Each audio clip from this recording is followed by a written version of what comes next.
Washington and Atlanta and Miami, and we'll have you sign books for 2 hours.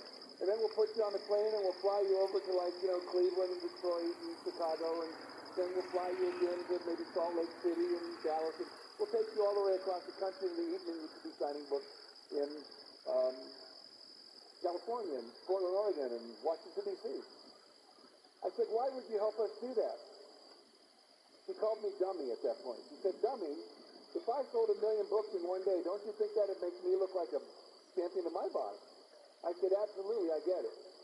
Now, a lot of people would say, oh, you were just lucky. That was coincidental that you got this person to sit down next to you. I say, no. We sent out an email saying, Jack and Mark want to sell 1 million books in one day. Anyone who wants to play, please reply. And the way she replied was by sitting next to me on the bus. When you start using the law of attraction, you don't always attract to you the item. You don't get the car showing up in your garage.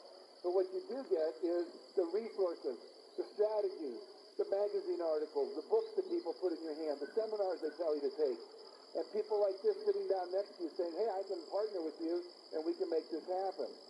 And that's happened over and over and over and over in our life. A couple of months ago, I said, I want to go to the Olympics in Beijing. I've never been to the Olympics except in L.A. for one day, so I want to go. 30 days later, I'm walking into a company that I do some speaking for called Isogenics to give them a big motivational talk.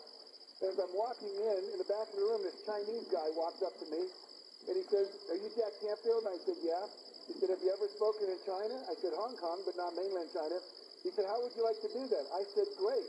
I said, even more importantly, I'd like to get tickets to the Olympics. He says, oh, that's a done deal. I can get that for you. He walked up to me. So literally, you'll start having these people come into your life. There's actions you have to take, but it gets very, very exciting. So we want to use the internet. I just told you that, so we'll move on here.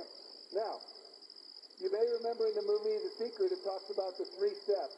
Ask, believe, and receive. Now, I want to take this ask part a little deeper today. So the success principle 2 that I write about in my book is called Decide Exactly What You Want, which is the asking part, having preferences, having desires, setting goals, having a vision, having objectives, becoming a millionaire, whatever it is that you want. Now, remember in The Secret, it says, talk about what you want, not what you don't want. I was interviewing a woman, a counseling client, and she said, I want you to teach me how to use the law of attraction to get the perfect guy in my life. I said, great. Describe your perfect guy. She said, oh, no, I know exactly what I want. Just teach me how to use the law of attraction. I said, I will, but I want to make sure you've got this right. He said, okay. I want a guy that doesn't smoke, that doesn't screw around, that doesn't watch TV all weekend, that's not a sports maniac and never spends time in another. And she gave me 11 things she didn't want. It doesn't work. You have to focus on the positive, not the negative. Now, here's a guy named Lou Holtz. Lou Holtz was the coach of the Notre Dame football team. Several national championships, many bowl game championships, and so forth. His recent book is called Wins, Losses, and Lessons.